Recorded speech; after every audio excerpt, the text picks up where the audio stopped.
The elections are still ongoing. How did the process go locally? Arlington gets a new tool to address the dangers of opioid abuse. And the town manager talks about COVID and the upcoming town meeting. That and more on ACMi News. From McLennan Park to Spy Pond, from Poets Corner to the Mystic River, we have Arlington covered. We're your neighbors, a friend you can turn to. This is ACMi News. Hello, Arlington, and welcome to ACMi News. I'm Anim Osmani. The long, contentious election for the White House is still ongoing as ballots from a few key states are still being counted.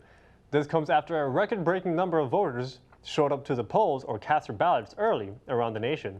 But those aren't the only things out of the ordinary. Many locations had to change the traditional methods of voting due to the coronavirus. So how did Election Day look for Arlington in particular? ACMi's In-Young Kim was on the scene. The presidential election has concluded and the nation awaits the results. This year's election was different from any other years. According to the town clerk, more residents voted this year than in previous elections. There were 32,918 registered voters this year, and of those 28,029 cast ballots. This is 85%. As a comparison, 83% of Arlington voters participated in 2016 general election. An overwhelming majority of the town's residents, 23,024 voted for Biden and Harris, while 4,313 went for Trump and Pence. Julie Brazel, Arlington's town clerk, is here with more information. This election, we did have more voters, so I can't officially certify the election before the 13th because we have to wait for any ballots to arrive from overseas voters who are eligible to vote in the election. And they get 10 days for their ballots to arrive in the mail. And then because of the changes this year, the extension to the deadline, there were just a lot of questions about, when will my ballot be counted? And the answer is we count all the ballots on election day. We scan them all into the tabulators. Expanded early and mail-in voting contributed to more votes being cast, according to the town clerk. Many people voted by mail, so the polling stations were not crowded on election day. I felt it was extremely easy. I came here last week and walked in. I was probably the only person there in line. I was in and out in minutes. This was the vast majority were mailed in. We only had a really just maybe 6,000 people who voted in person. We had thousands and thousands of ballots in the mail. That was the primary way most people voted. I do think that having that option did make it easier for people. You might have had to stand in a line for 20 or 30 minutes, and that's not easy for everyone or safe in a pandemic. So anyway, I think the option that the state provided for doing the mailing made it so easy that a lot of people took them up on it, and I think that system worked pretty well. And people were able to use the secure drop boxes if they were worried about the mail, which just took some strain off of the post office. The most dramatic difference from the previous election was the sanitizing. Poll workers did constant sanitizing of equipment and their own hands, and sanitizing stations were spread throughout the hall. Also, new machines were placed at the polling station. Two main differences. One is that we have these new machines, and the new machines are much more sophisticated. The other thing they can do is they can do ranked choice voting. The other thing we're doing throughout the day is we're sanitizing pens, we're sanitizing spaces, we're making sure that everything's kept safe. So that's different than we've done in the past. Even though the majority of residents voted by mail, some residents still came to the polling stations. Oh, it was very easy. We expected a lot of lines, but it went really smoothly. Yeah. Well, last year I went later at night, and it was definitely a little bit more hectic because there wasn't so much early voting and mail-in ballots. I voted in the primaries here as well, and they did a really great job of making everything safe and, socially distant and stuff. So I live just a couple blocks away from here, so I figured why not just come here. Also, police officers were standing by to offer guidance when needed. They're required to be there in their official capacity, just to keep the ballot safe and and to make sure that nobody's holding signs too close to the precinct, and all of that. But yeah, this year I did notice they did step up, and they were trying to help voters make sure they knew which precinct they needed to vote in. Lastly, the town clerk had this message for Arlington residents who made this election a real team effort. I just want to say thank you to everyone. The voters were great. The election workers were great. And I was just so happy that it went smoothly. Voters felt safe and comfortable in the precincts. We got all the ballots counted. None of the machines broke. It was really, it was a good election day. But it's a team effort, and I'm really grateful. As the governor has said, every eligible voter has right to cast their vote. So the town will make sure that every vote is counted. For ACMi News, I'm In-young Kim. Thank you, In-young, for your report. The ballots are still being counted, so expect to see the results soon. Currently, Joe Biden has a record for most votes for any presidential candidate in U.S. history. But the race still seems to be a very tight one. So let's just wait and see what happens. For the past 5 years, the Arlington Police Department has found innovative and effective ways to combat opioids in the community. In one of their latest initiatives, they are partnering with the Edinburgh Center to provide free Narcan and fentanyl testing strips on request. Maxim Isaac has the story. One death is too much when it's your loved one. That's Rebecca Wolf, a clinical co-responder at the Edinburgh Center. The center has partnered with the Arlington Police Department on its jail diversion program since 2010. And in 2015, they teamed up again to take on another major issue affecting the town, the opioid crisis. The Arlington Opioid Outreach Initiative was formed to help start conversations around drugs and to reduce the stigma. To be able to reduce the stigma so that people will ask for help when they need it is just so important. And I think our program has done that. I think people are more, I mean, not everybody, but a lot of people are comfortable calling me, and it's anonymous. We don't share our information about who we're helping. And I really feel like it's helped a lot. I know it's helped a lot of people. The program uses a two-pronged approach, outreach combined with education and destigmatizing. Outreach is intended to provide verbal support and medical assistance as well as medical tools to help with an overdose such as Narcan. I don't want to call it a wonder drug, but if you've never seen someone brought back after using Narcan, it is amazing what it can do, and it literally saves lives. But it's also what we call a little bit of a handshake. Our ability to give this to people who were caught in this disease or loved ones, it's what we call a handshake. It's giving someone a tool that might help save somebody's life or create time where someone might be able to recognize that, all right, I have a real problem here, and now is maybe the time that I'm going to go and get some help. So it does a lot of things. It doesn't just bring people back. It also provides extra time and recognition that someone is in really deep and is caught in this. And it might be that time where someone has that moment of clarity where they say, you know what, I got to get some help. I got to get some help or I'm going to die. As of this past summer, Arlington residents can now also request fentanyl testing strips. It's really not so much the opiates that are killing people, it's what's mixed with the opiates, and that's fentanyl, and less so, but more deadly is carfentanil. So we learned that these test strips are only $1 each. So we got a couple of big boxes of them. And before people use, since there's really no regulation when you're buying street drugs, they can test to see if there's actually fentanyl in their drugs. According to the CDC, fentanyl is 50 to 100 times more potent than morphine, and it's often mixed with heroin or cocaine without the user's knowledge. This testing strip will enable residents to tell if their drugs have been laced with fentanyl. Wolf emphasizes that with the threat of COVID-19, she and her team have adopted a contactless pickup process.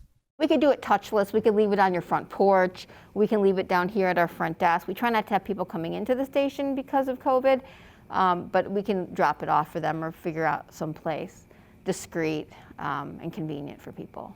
Wolf explains that police departments are on the front line in the state's opioid crisis. Even while we remain mired in a pandemic, she invites anyone who needs Narcan or fentanyl testing strips to contact her by email or give her a call at the Edinburgh Center. or you can even reach out through the police department to get in contact with her. For ACMi News, I'm Maxim Isaac.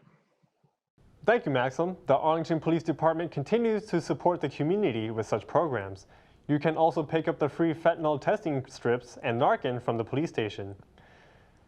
In his weekly conversation with town manager Adam Chapdelaine, news director James Milan noted that new COVID infections in Arlington have once again come down, which is good news, but that the state is seeing a worrying rise. Here's what Adam had to say. Locally, I think we've stabilized. However, the state continues to be in an increasingly perilous position. I think a lot of people missed this for a good reason earlier this week, but on Tuesday, on Election Day, the state reported over 1,600 new cases, which is a very high number as compared to where we've been recently. So things do continue to progress in a negative direction for the state. And I think that's why the governor made a very strong and a move that I applaud earlier this week to strengthen his mask order and make it a mandate.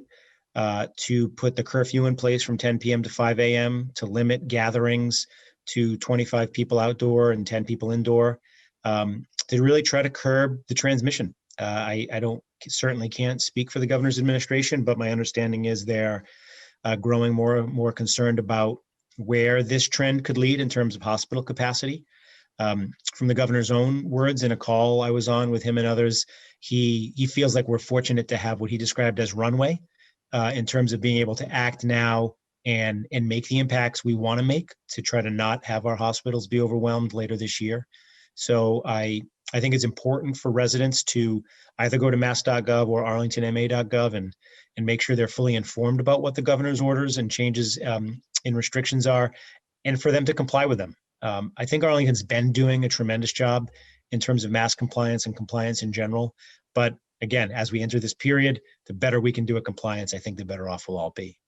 We were also curious to hear how preparations are going for a completely virtual town meeting scheduled to begin on November 16th.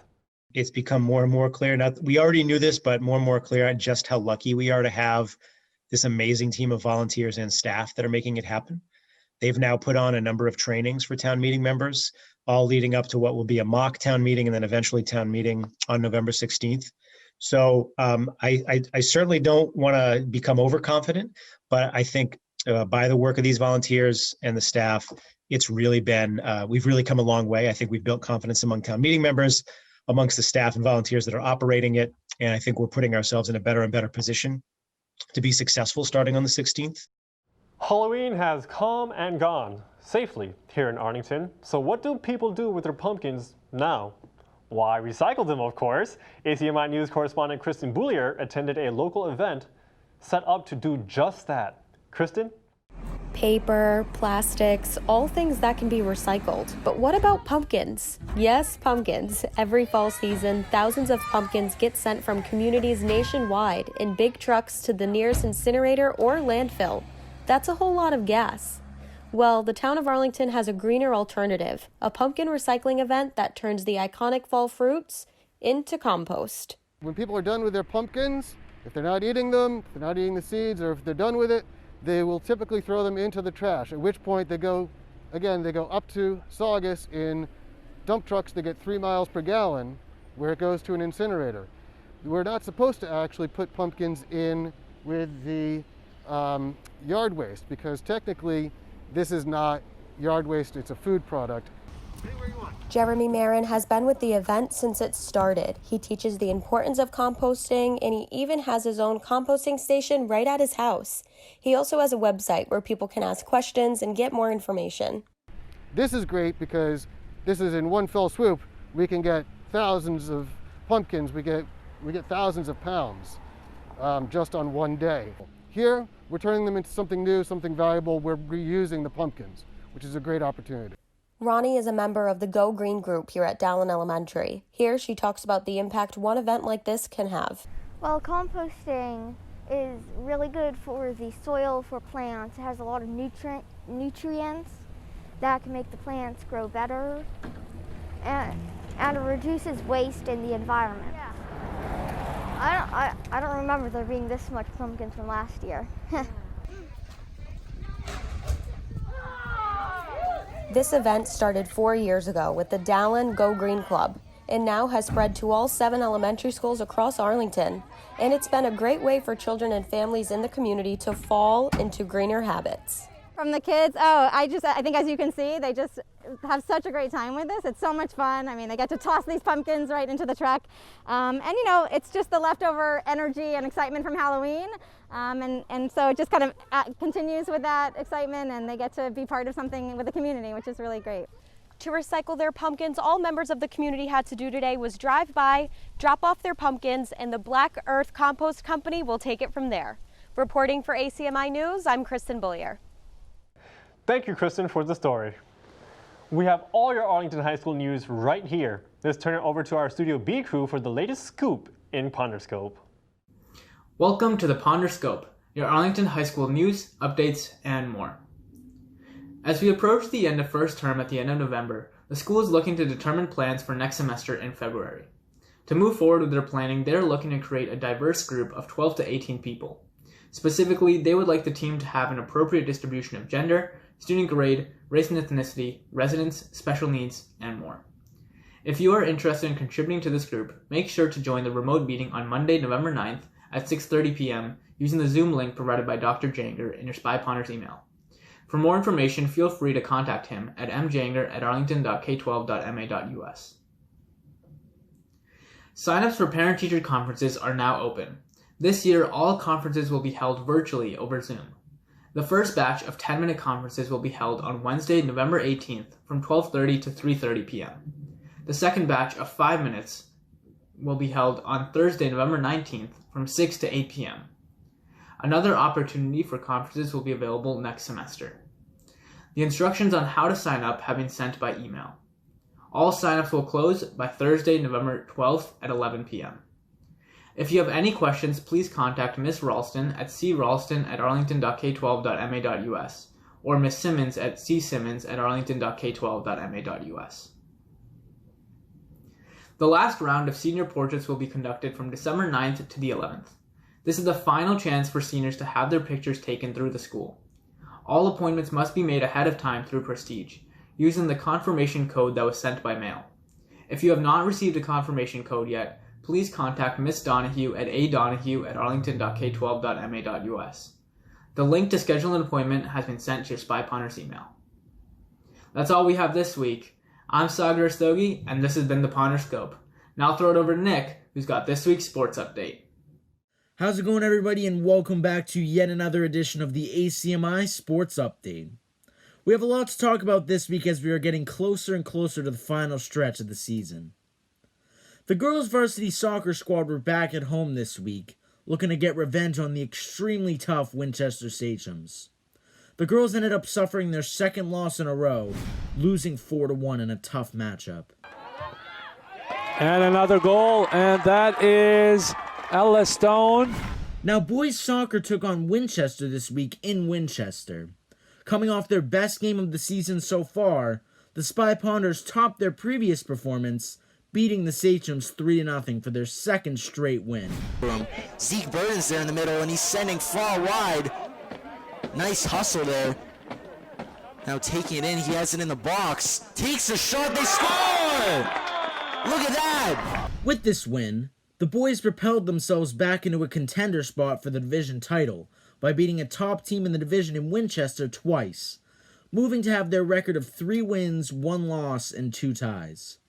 I was lucky enough to sit down with senior midfielder Anand Olstead to discuss how meaningful it would be for the Spy Ponders to get that division title. It would mean a lot, especially because the tournament has been canceled. You know, so the highest achievement that we can get right now is winning the division. So instead of winning states, which has always been a dream of ours, I guess we're going to have to stick with just winning the division, which is okay. So we're going to work hard to achieve that. Now that we are moving towards the end of the fall season, some sports are wrapping up. Golf played their last 2 games last week, both against Winchester, but fell to the Sachems both times in hard-fought matches. Field hockey also took on the ever-so-tough Sachems last week, but took a tough loss, falling to the Sachems 7-1. With yet another week of action behind us, Let's look ahead to next week's matchups. Boys soccer is at home this Saturday at 2:30 p.m. against Belmont, and will travel to face the Marauders on Wednesday at 9 a.m. Girls soccer heads to Harris Field in Belmont this Saturday for a morning bout at 10 a.m., and then they're back at home on Veterans Day at 10 a.m. as well. Finally, field hockey heads to Belmont to face the Marauders on Saturday at 2:30, and then they come back home on Wednesday for a big game at noon. That's all we got for you this week. From ACMi Sports, my name is Nick Antonakis. That is all that we have for today. Thank you for tuning into this week's newscast. You can find more great content on acmi.tv. You can also follow us on Facebook, Twitter, and Instagram at ACMi News. Before I sign off, I'd like to thank our entire news team, our news correspondents In-Young Kim, Maxim Isaac, Kristen Boulier, and Isabel Litterst, our master editor, Jared Sweet, studio manager Jeff Monroe, and of course our news director James Milan. Now signing off for ACMi News, I'm Anim Osmani, and we'll see you next week. You can always check out our latest segments and newscasts on the web at acmi.tv/news. And don't forget to like us on Facebook and follow us on Twitter and Instagram at ACMi News. Make sure to subscribe to our YouTube channel as well. You'll find us at youtube.com/ACMi News. If you have any news tips for us or wish to become a citizen journalist, we'd love to hear from you. Email us at news@acmi.tv or stop by ACMi Studio A at 85 Park Avenue.